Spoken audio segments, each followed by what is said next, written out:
Hello, everybody. My name is Wanda John-Kehewin.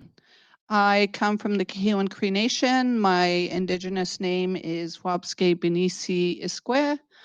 I am so happy to be here today because I know these lovely poets. I know Tawahum and I know Jónína, and their work. I've been kind of digesting their work for the past couple weeks and just reading it and listening to my own heartbeat and going, wow, you're really standing in your truth. And I love that.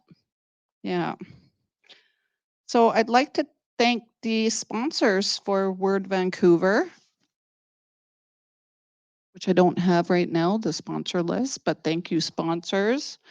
Word Vancouver would like to take a moment to thank our generous donors and sponsors. We would like to give a special thank you to SFU and the Writer Studio for this wonderful space and their continued generous support of Word Vancouver. Oh, here's the list. We would like to thank the Canada Arts Council, the Canada Book Fund, the Carrot Heritage.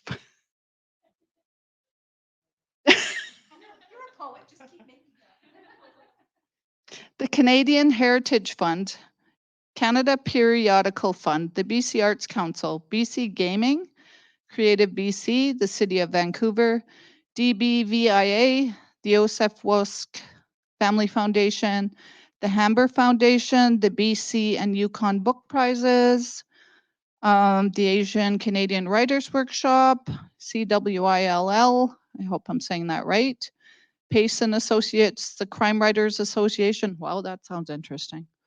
The Federation of BC Writers, the Surrey Library, the Vancouver Public Library, and the list goes on, hang on. The League of Canadian Poets, the Writers Union of Canada, the Vines Festival, and many more. So that's generous support. That's a lot of support for Word Vancouver. So thank all of you. There's also the full list of the partners listed on the website. So without you and without all the donations and all the people who attend Word Vancouver, this free festival could not happen. If you haven't already, please consider making a donation via the website.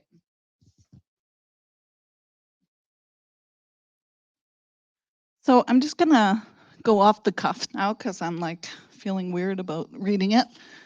So I want to introduce you to Tawahum Bige and Jónína Kirton, and what a journey, because I had the opportunity to edit Tawahum's work or to work with him for almost a year or 8 months. And it was such an amazing experience to work with Tawahum. And Jónína as well. We've been at many different events. So I am going to, I don't have your bios.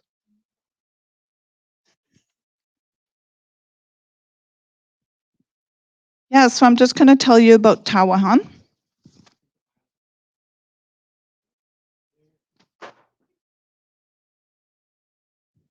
Be the comedy special. So I'm going to tell you about Tawahum Bige. Is a Lutzel K. Dene. I didn't want to butcher that. And also Plains Cree poet who resides on the unceded Musqueam, Squamish, and Tsleil-Waututh territory, Vancouver. Their Scorpio Moon-ass poems expose growth, resistance, and persistence as a hopeless two-spirit non-binary sad boy on an occupied Turtle Island with a BA in creative writing from Kwantlen Polytechnic University. Congratulations. That's a new, I'm nervous, as you can tell. So that is an amazing accomplishment, because when I was doing the editing on his work, he hadn't quite completed it. So I'm happy, Tawahum, for that. So Bige has performed at countless festivals and had poems featured in numerous publications. His land protection work against the Trans Mountain Pipeline expansion led him to face incarceration in 2020. And I remember that. That was pretty horrible. So they did a GoFundMe page, I think. Yeah. And so yeah. So yeah, thank you for your work for Mother Earth. So Cut to Fortress is his book. And it's a debut poetry collection, and you can find him online at Tawahum on Instagram, Twitter, and more. And then we have Jónína Kirton. What can I say about Jónína? And I hope your bio is in here.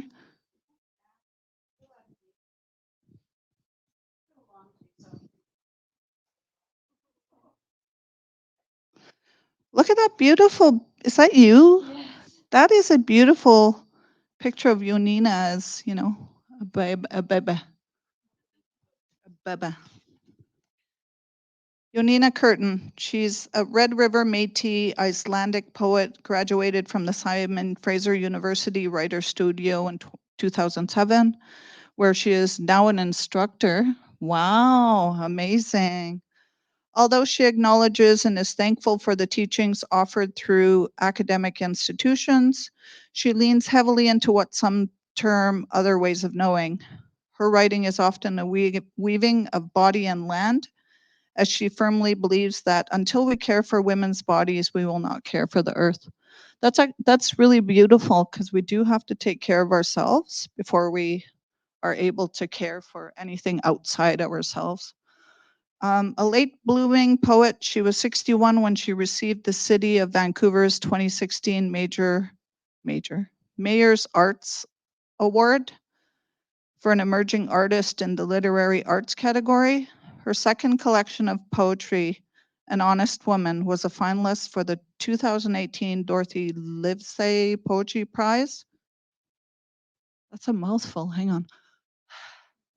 Right?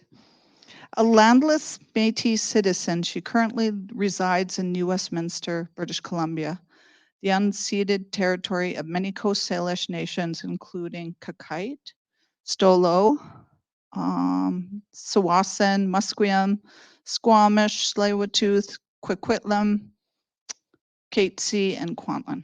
Oh. Yeah, so thank you for being here. Welcome. And I think we'll go with the readings now. So who wants to go first?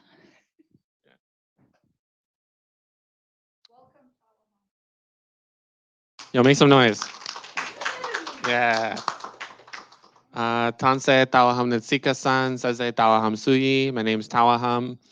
You heard where I'm from, but just to name my relations, Setsi John Thomas, E. Isidore Thomas, Setsune, Lucy Klee, Equinocum, Teresa Dume. Just naming those relations because I'm Indigenous, but not to here. Really grateful to be surrounded by these lovely Indigenous writers around me, like literally surrounded, and it feels wonderful. I've gotten to work with Jónína for a couple of years. We've done quite a few little readings and things together. And yeah, me and Wanda, like, I met Wanda at like a random reading of like a lit journal that we were both published in. And I heard her work, and then I got to read her book. Like, I was like really entranced by her work, and then she just gifted me. She was like, "Well, here's my artist copy," and just like gave me her book like right there. Yeah, all the notes and everything. Yeah, and I read through it, and I was like, this is somebody who's telling a story with a similar way to how I want to get to it. So it's not this book that she mentored me on, but my next book that will also be coming out with Nightwood editions. I think next year or something, or maybe the year after. I don't know. But anyway, it was a really lovely time getting that mentorship and getting to work so closely with Wanda for a few years. This feels like some full circle stuff, but yeah, I'm here. I got some poetry for y'all, and I'll open with this. Toy soldiers. Play with the toy soldiers, just play with the toy soldiers, just in the sandbox tray. Careful, mom screams. Play with the toy soldiers just in the sandbox tray. Careful, don't spill on the carpet. Mom screams victim, and both my brothers leave again. Dad yells too until mom said, dad said, mom said, dad said. Play with the toy soldiers just until my sister moves away. Mom said, don't play games to the nice lady. Dad said, we're not going back to family counseling. And both my brothers leave in the sandbox tray. Mom said, don't play games until my sister moves away. Dad said, we're not going back to family counseling again. Dad yells too. Mom screams victim until my sister moves away. And both my brothers leave for good. You can do finger snaps. You don't have to clap, but yeah, just get some finger snaps. This is another poem that's in the book, but I think I got it off the top of my head. No, not that one. I was about to start a different one. You have no idea how many of my poems start with something about cops. And I was about to go in a different direction, but okay. BC cops. Yeah, that one. BC cops snatching naughty activists. It's not like kids playing tag. Now, one tap on the wrist and you're under arrest. Kinder Morgan oil terminal, locked up like a castle. At the drawbridge front entrance, we're requesting an audience, but they're doing backdoor business behind barbed wire fences. So I think it's time for us to occupy this. Organized activist rally, protracted siege, protesters painted as bandits, police officers as castle guard, ERT as knights, cavalry abusing their authority, our hero in shining armor.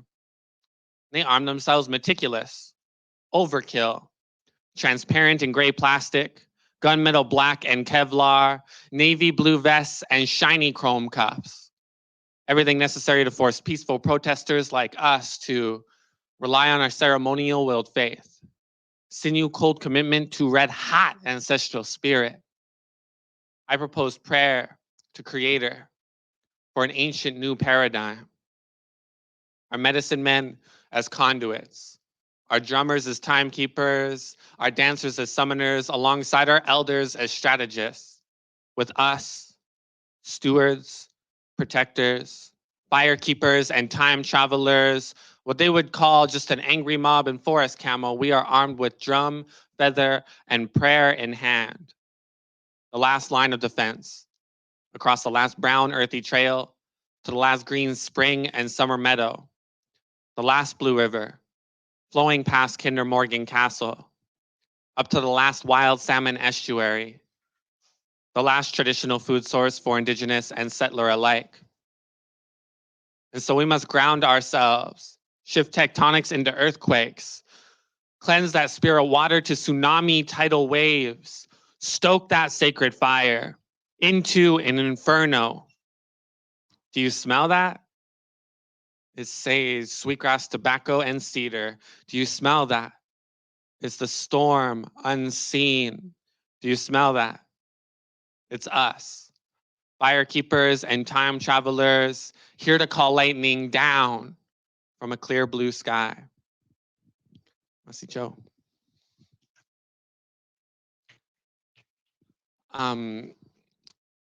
This is shameless self-promotion. I'm also working on music. I have stuff on Spotify, you know, like all those streaming platforms, but I've also, like, this poem is in this book. I wrote it in 2017, but only in this past year I've been working on it with a new album. So like, depending on the place you see me, you might see me perform that as a poem, or you might see me perform that with a rap and like some singing in the midst of it. Like, it's really beautiful how malleable poetry is. And that's like one of the reasons I'm really grateful to that ancient art form that's been around as long as we've had drums and words to speak. So yeah, keep posted on that. I think it's gonna, like, most of it's gonna be released in next spring. So, but if you hit me up online, I might give you a preview just because I like doing that. And this book, it's like a lot of like all of the angstiest shit I wrote from 27, like when I first really got involved in poetry, all the classes I was taking, all the angst I was feeling. It's like poetry or like creative writing. I like to say put me in the psych ward and also got me out. So, and the reason it doesn't put you in there, like, it's not, like, it's not like that, but like it opened the wounds that I'd been like, that would have exploded into the psych ward anyway.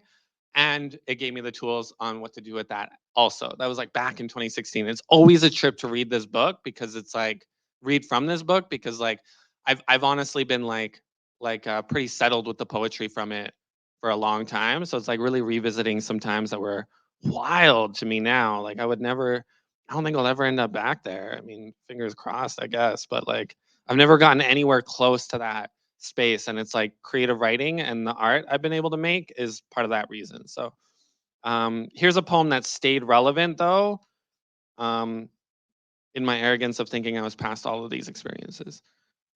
It's called Video Games. Video games, the escape key.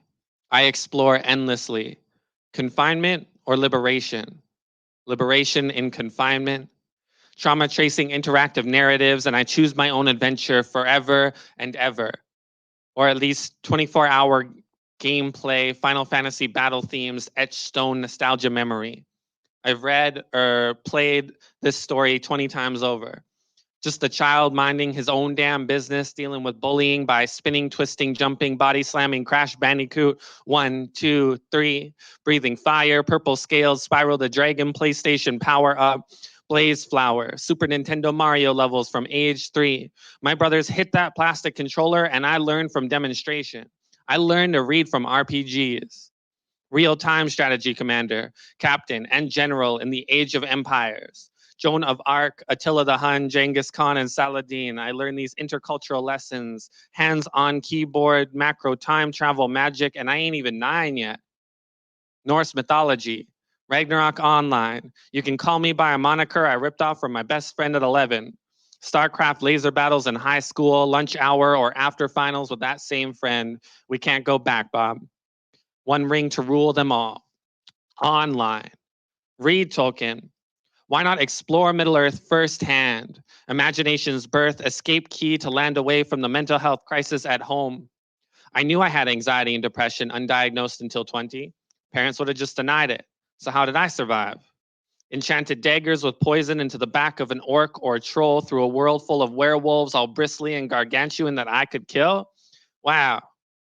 Retail worker from 17 to 20, connecting socially after hours, destroying the old republic, massive multiplayer gaming rife with lightsabers and catapults, and the battering rams of Guild Wars 2. Call me an archer, a hunter, an ancestral roamer, legendary bow owner. I'm not even yet a stoner. But now that I mention it, first basement suite and I can smoke inside? Sweet. Dark Souls curse has us all coming back hollow over and over, over and over. Thousands of hours, and I'm reading poetry and item descriptions of swords, shields, pikes, and polearms. I exist almost entirely digitally. My inner fire without feed, not taking heed of university, and I barely avoid almost losing my degree. Dial back on the digital delicacies. Pursue writing to choose my own adventure for real this time. Programmed by me, creator, and ancestors. Yeah, I still play from time to time, helps to unwind and connect to the child inside. Moderation and passion are an enter key. I remove the escape key. Must Cho. I'm like looking at the audience while I'm reading, and I'm like, oh, I'm reading the video game poem, and there's probably people who are generationally not even gonna understand what Crash Bandicoot means, you know? I mean, what does Crash Bandicoot? Yeah, you got it? Okay, cool. Right, we all have kids and stuff, and they're playing Crash Bandicoot. True, true. Yeah. Like, sometimes I get real emotional. Like this morning I was really emotional. I woke up like an hour and a half before I showed up here, and I was like walking over to the SkyTrain, listening to old video game songs and like tearing up.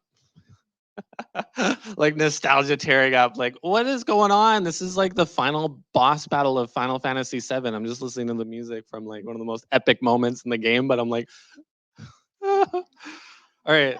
All right, I got one more poem for y'all, I think, and then I'm at time because I've decided to chat a little bit in between my poems.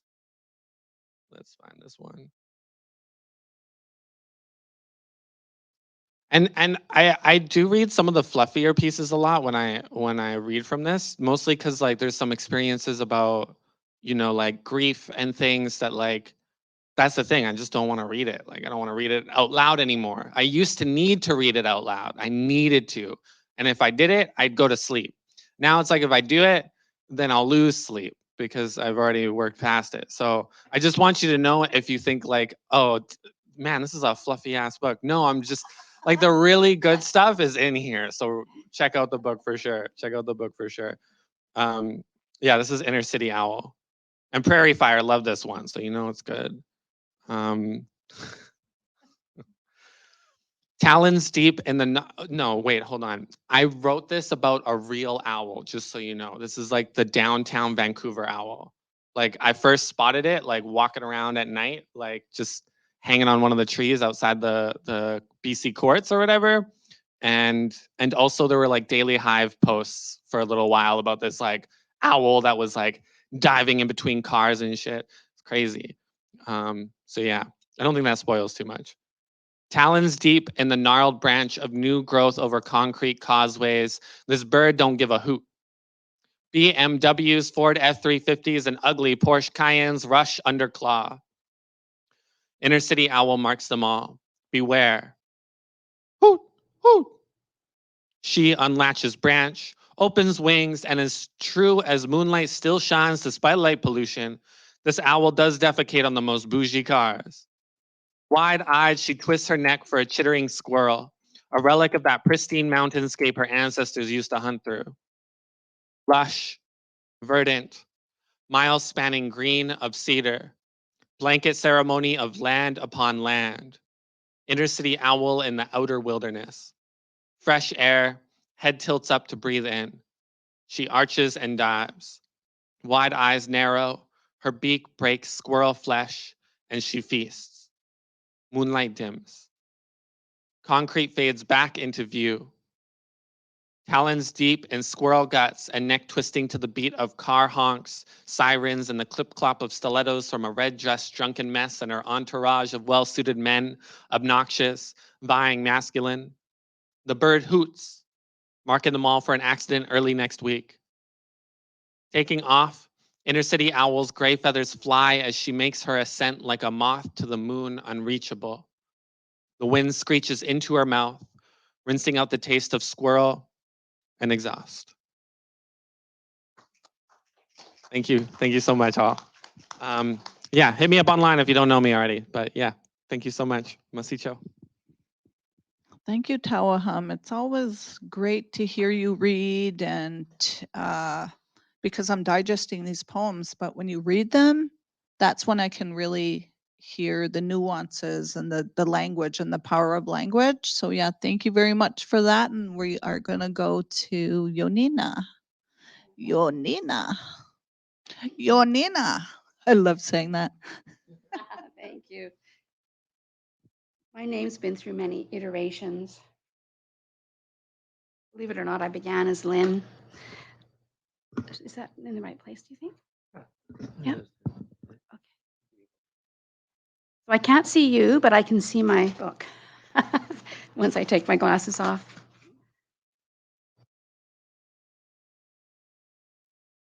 We have to switch the mics. Gotta switch the camera too. Oh, the camera too.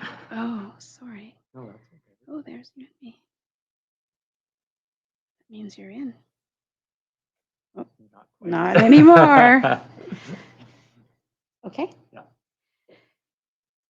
Being live is a little stressful, I got to tell you. It's knowing that it's going further than this room. But I'm grateful that it is, actually. I'm grateful that people at home can be here to enjoy this with us, because I live with fibromyalgia, and actually being here is very difficult for me. And I find crowded, noisy rooms really challenging, and a lot of people wanting to talk to you. And I want to talk to them, but one at a time. So I'm glad that we have live events for people who can't make it. So I'd like to read to you from my third book, Standing in a River of Time. This book was supposed to be a little skinny book of poetry, but once I started writing it, I decided I had a lot of poems. I was putting it together thinking I need more poems. And I decided that I would write some sort of, like, not really a foreword. I wasn't really sure what it would be, just sort of to let people know why I was writing some of what I was writing, and I wanted to let them know that I began my healing with my mother's death when I was 31. And so I wrote what I thought would be like one chapter that would be prose. And that turned out to be many chapters. Once I started writing, I could not stop. I never wrote another poem after that. The poems that are in here had been written already before the prose. So I suddenly had this need to tell my story in a little bit bigger way. And I won't read a lot of I don't like to read a lot about the trauma necessarily. I think it's important to be aware of other people. But also, I like what you said. I sort of feel like I'm past some of it, and I don't know that I want to reopen it. So this is more about my healing. So there I am, 31 years old, lost my mother. I've already lost two brothers. One was killed in a target shooting accident when he was 18, and another drowned when he was 16. And my father was very violent alcoholic, and he was visibly Indigenous, and that sort of a lot of shame came with that fact. So it's one thing to be alcoholic, but it's another thing to be what they used to call us, which was a drunk, right? So I really had a lot of problems going on. So I entered recovery at 31 after my mother died, 10 days after, and some of that's in here. And I didn't want Christianity, and I didn't have access to my Indigenous teachings or even know for sure what I was. I just knew that we were part Native, is what they said, and nobody wanted to talk about it. So I went to the New Age world and had a great deal of fun there for a while. And I tried all kinds of healing practices, and I went to therapy. Had I known while I was in therapy the effects of colonization, that there were systemic barriers, that there was all these things going on that my therapist would not acknowledge or could not or did not or didn't know. I don't really know what it was. She was wonderful, kind. She saved my life. But I was really stuck because of not having that information. But I did a lot of really out there things. I was willing to try pretty much anything because I was desperate. So this chapter is about the first time I met my son. He was not yet born. He was checking me out, I believe. Do I want to come through this person or not? And I was doing a practice called rebirthing. And if you haven't heard of it, it's where this practitioner takes you back to your own birth. And it's an amazing practice. And you do it many times over and in many ways, sometimes in water to help you feel that feeling of being the baby floating in the womb. So the first time I met you, my son, I was laying on the couch of Bige, a healer specializing in a practice called rebirthing. For months now, she's been taking me back to my own birth. Sometimes we do this in water to make it easier for me to enter the spaces where I began. Together, we visit my mother's womb, a time before words. In those moments, all that exists is water and the drumbeat of my mother's heart. Every visit, Vijay asks me to recall my descent down the birth canal. Some days I resist the best way I know how. I escape into my mind. I'm very good at disappearing. The wordless place of meditation. When she notices this has happened, she asks me to change position, to get on the floor on all fours. I am to breathe deeply, pump my body up and down, but I don't like this. I don't like it at all. I prefer drifting. Then one day, while floating on her couch, there you were, touching my face as a blind person reads Braille.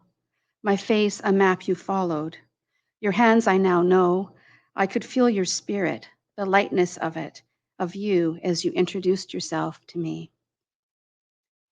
A year later, my body full of life, you presented yourself again, this time in a dream. Restless that night as your fingers and toes pressed against my ribs until they ached, I entered sleep only to find that I can see you in the liminal space of the dream world. I feel your outstretched hands push against the skin of my hard belly. They feel familiar. I feel your desire to be released. I see the outline of your face pushing against my swollen belly, announcing your arrival. I see you. You are here.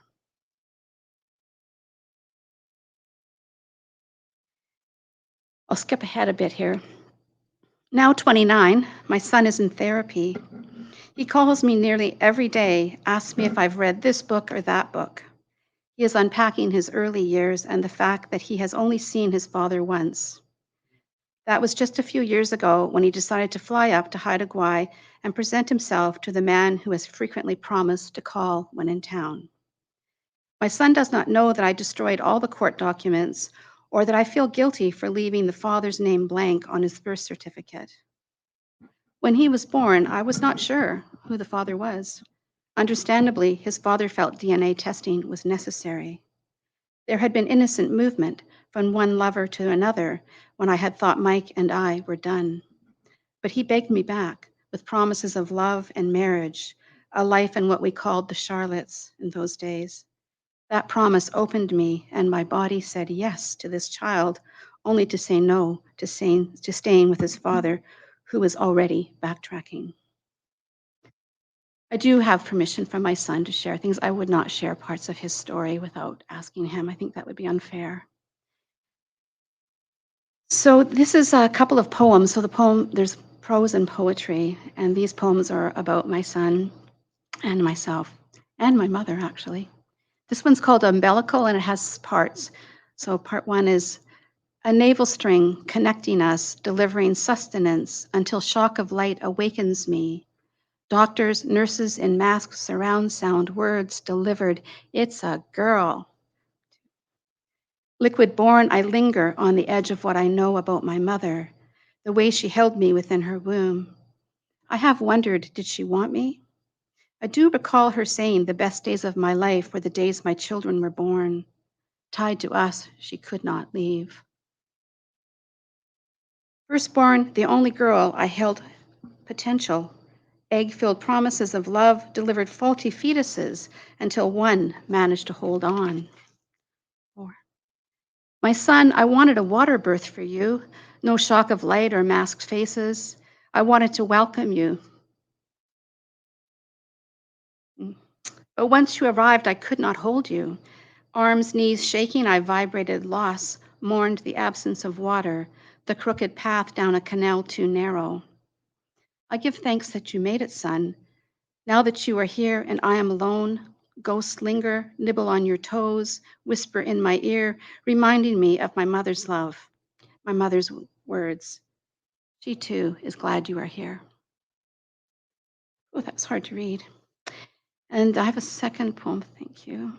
Samsara, and again, it's parts. So one, Mother, I've lost my place. It's dark here, Mother. Without you, the earth is damp, made thin by loss. I am cold, in need of shelter. I have a son now, Mother. He swims within me. I must build a fire, light the way for your return. He cautions me in the kitchen when I'm angry, his small finger pointing. He says, I used to be your mother. Or I hear a cry. He has touched a hot iron, his lips pouting. He has that, why would that thing want to hurt me look? I scoop him up, rush to the rocking chair where I cradle him while he cries, then pauses just once to say, your mother never did this, did she? How does he know this? Was he a toddler remembering another life? I don't know, but he was always reminding me that he is not just a child, that the wheel turns. My son was a remarkable, still is, young man, 31, about to be a father in February. I love that we've got the generations here, and I think that's really important. That we have very different experiences sometimes because of when we were born and what was available to us. I'm really grateful that youth today have so much more access to Indigenous teachings and opportunities to do things that I did not have. I realized when I was finished this book that it was actually about survivor's guilt. So there I am, a young girl trying to save my mom, save my brothers from my dad's and his violence, save my dad. You know, I could feel how pained he was. He was Métis, very filled with shame, a lot of hurt. And I couldn't save any of them. So this poem is looking at that and all the deaths that we experience. And for some of us in the Indigenous world, for some reason, we seem to have more, well, we have more suicide, we have more early deaths, sometimes due to addiction, which was common in my family, actually. And my brothers died accidentally. And I thought, oh, gosh, we're cursed. I didn't even understand what was happening. and I was very lost. So I'm walking around with all this grief, not knowing what to do with it. This is tumbling. There are rocks in my pocket, one for each death. The first rocks, my ancestors whispering thin, easily airborne, skipping over waters of the past. These brought comfort, became touchstones. But then came the drowning. My brother, 16, now a river rock made smooth by loss, sits next to the others. 4 years later, a bullet. My brother, 18, his rock marked by mushrooming metal, leaving a hole in him and me. Before long, another rock, this one larger as it was mother. Aunties, uncles, grandmothers, grandfathers followed. For so long, I carried the dead. Afraid to let them go, I brought them everywhere. Others could not see the rocks in my pockets, could not hear the tumbling, did not feel the heat from the rubbing against one another. Every rock heavier than the last, harder to carry. Yet together we all walked, losses rubbing up against one another, pressing on my thighs until, falling open, seams stretched, emptying my pockets. I have been carrying the dead my whole life. I had to let them go. Ooh. It's shocking, isn't it? Sometimes how reading your work, like you know the poem, you've read it before, but suddenly you're just overwhelmed with emotion. There's just something that can happen again as you engage with the material. Anyway, I think that's enough from me for now, and we have time for some talking. Thank you.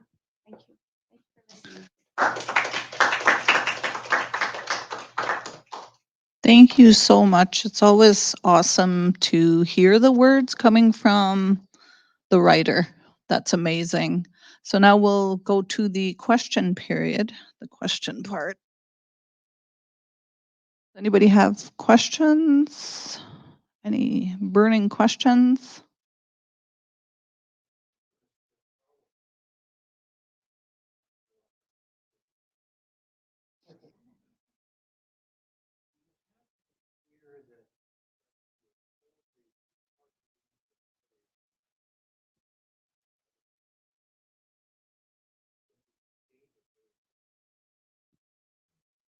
I'll just have to repeat the question. So, did you want to repeat the question? I think I got the question. So am I worried that since I'm leaning on like the terminology of video games that language will become dated very quickly and then pass from recognition in later years? I mean, like raise your hand if you've heard of Super Mario. They still make Super Mario games. Like they were making them for the NES in the 80s. And they're still making them today. I feel like it's like it depends. So some of them might turn into archaic. Like maybe we'll stop hearing about Spyro one day. Spyro the Dragon. Like that's one where I don't expect everybody to raise their head. But even then, it's still quite popular.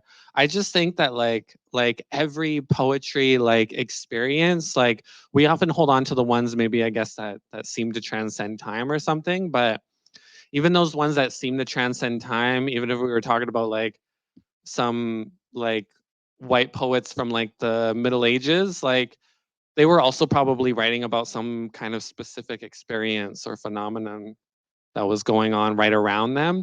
That even though we have the context now and the deep reads that we have now, we might still never I think that's what's tripping me out. It's like, wait, I don't think we still understand what so many different poets of different ages went through, even when they don't use language that's so oddly specific. Like they were talking about, Shakespeare was talking about something really local as well as something that was transcending time. And we'll never understand that local context. And I'm grateful to have some poetry that maybe might not be understood. Like I had to fight my editors on that. That's the second part of the question is like my editors were like, we're going to cut that reference. We're going to cut that reference. In fact, I think I said Crash Bandicoot. And like, I'm like, but it's not actually in the poem written. And I think I missed like a cut when we were going through the edits. And I was like, dang, I missed the Crash Bandicoot cut. Because they were just trying to cut and they were like, no one's gonna understand this. No one's gonna understand this. And I was like, I don't care. Like, I don't care. Like the rest of my poems, like there's like a bajillion poems in this book. and almost like that's the only one that leans on video games so deeply. And I thought that was like so necessary for me to have, but also for like any other gamer coming into creative writing. Because I feel like there's a lot of gamers who are really creative, and then there's like a lot of gamers who think that like poetry or creative writing is like inaccessible because it doesn't talk about things that they care about. And like I also wanted to have that be like the kind of beacon that draws other gamers maybe away from the weird virulent toxicity of gaming. Because that's what creative writing did for me. So that's exactly what it did. So that's my answer to the question. May I say something? If you don't mind, I wouldn't mind speaking to that because I worry about being 67 years old. And I'm writing about my youth, maybe the disco days, believe it or not. But the references, the things that we're gesturing towards, will everyone of all ages know what they are? And does it matter? Not necessarily. But I do wonder, and I do look up the Urban Dictionary once in a while, look up things just in case I'm really going to embarrass myself. Yeah. Anybody else have a question?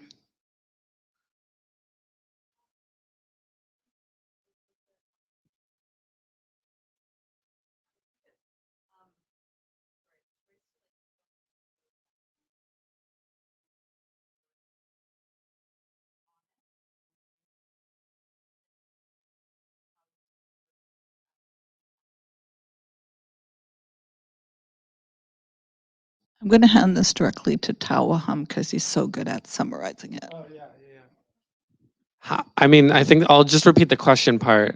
How do we take care of ourselves after reopening and closing the trauma in our art? Do you want to start this time? Yeah. Well, I cried the whole time I was writing this and revising it, so I would be feeling like I was on fire, like I couldn't stop writing. I did edit, I promise. It wasn't just, straight out. But the first time I did it, and when I go back to edit, the same thing. I would be crying, but I couldn't stop because it was so pushing on me. Like it wasn't like I could stop to get a tissue and wipe my tears or anything. My blouse was literally soaking wet sometimes. And I was shocked because I'm 67 years old. Some of these things took place in my 20s and when I was 5 or 6 or whatever, but they can still be very, very painful. But I do feel that finally getting them into this book in the way that I did, and there's stuff in my other 2 books as well, but this book closed the book on some of that somehow, some way that I can't explain. And perhaps that's age, forgiving myself because I did a lot of crazy things. I was a wild one in my 20s. And there I am, confessing to having a child at 36 and 3/4 years of age and not knowing who the father is. Like, I think it's important that we talk about these things. I believe in sexual sovereignty. I believe in having agency for my own body, and I always did. It wasn't a popular thing in those days. Like, I really paid a price for that, um, as I'm sure you can imagine, and as women still do today in many ways. But in those days, it was a very unusual thing. I also chose to have a child by myself. So I think that we need to share these things and talk about these things because some of it's not new. That's the other part that I want people to know. A lot of this, I don't know if anything is new. The degrees may change, the amount may change, but heck, women have been having sex forever and having babies. So yeah, it's healing to write this stuff and it's freeing. So I'm also wanting to free others. It's not just nothing I write is just for me. It's never for me. It's never for attention. It's because I think we all need to talk about these things, and I think we need to free ourselves of the shame. I do it for attention. I'm an Aries, so it just fits the bill. No, I do love attention. Human beings, we need attention. We require it in order to have a healthy life. I'm just very open about enjoying it. How do I take care of myself? Just to answer it really directly, it's been a lot of trial and error over the years.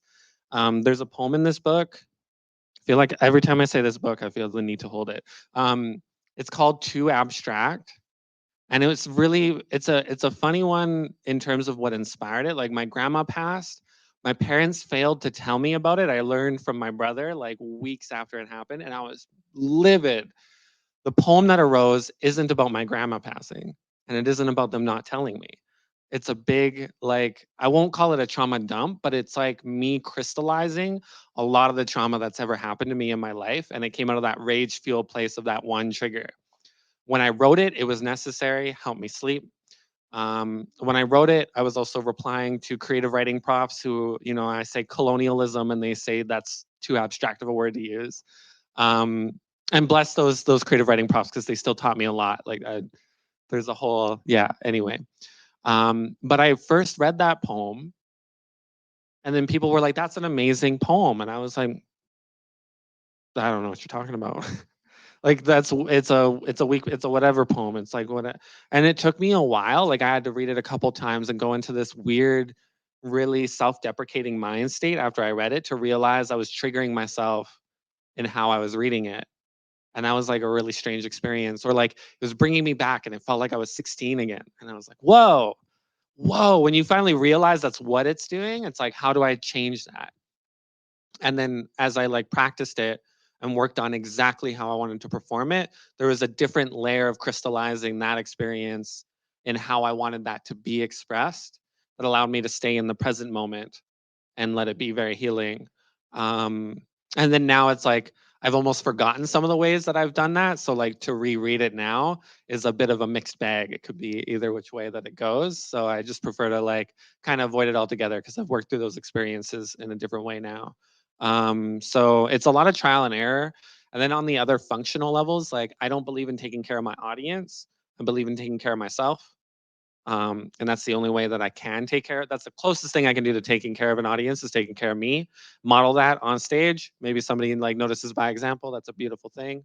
But that means like doing all of the weird nitty gritty, like stretching, like movement in the body, like doing the things that help you, journaling, like taking care of yourself is like, that's a big question for all of us. And I'm really grateful to have had to face it via performance because it just extends to everywhere else in my life too. So learn how to take care of yourselves, y'all. Thank you. We have 5 more minutes. I just want to get this question in there. Or does anybody else have a really burning question they need to have answered? Okay.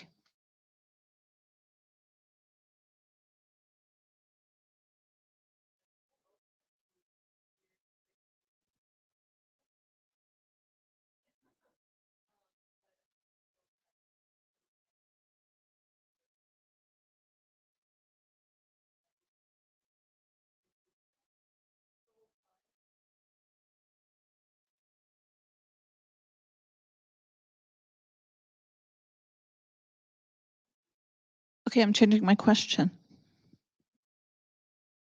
What is something that you can share with everybody that you live by? So a motto that's your very own.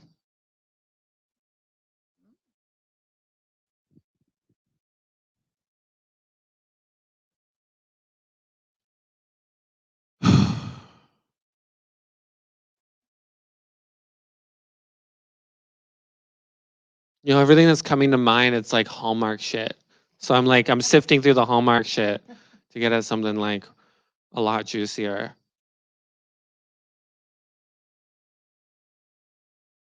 I don't know, maybe it's still Hallmark stuff, but the grief and the healing is not a linear journey. Like it is always changing. And I've learned this from TV shows. I've learned this from my art. I've learned this from like so much. Like every moment, your wounds are changing, your life is changing, and we're always just trying to adapt. And so it's such an honor to like learn how to adapt on the healing journey. It's not a quick motto, but that's where I'm going with today. Yeah.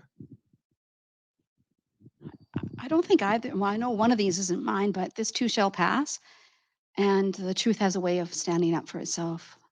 I really had a lot of times where my credibility was questioned as a woman. There's a fair amount of sexual assault and violence. And even my family doesn't necessarily want to know what happened in my own home, like my mother's brothers and sisters.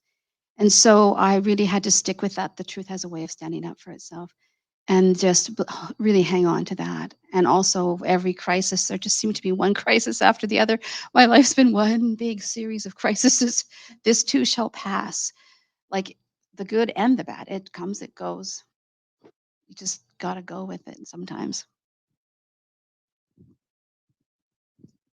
Tawahum, that was beautiful. That was not Hallmark at all. That was like honesty and truth. And that's what I love about your work.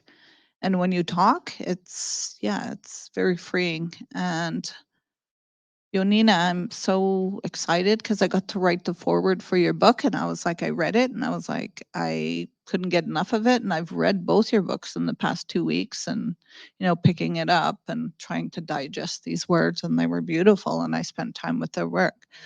So I'm very grateful for that and grateful to be a part of Word Vancouver, to be with my fellow co-writers. So if you'd like to purchase a copy of any of the books you've heard today, so Standing in a River of Time and Cut to Fortress, there's a bookseller, Iron Dog Books, is out in the hallway, and you can head to the book signing table.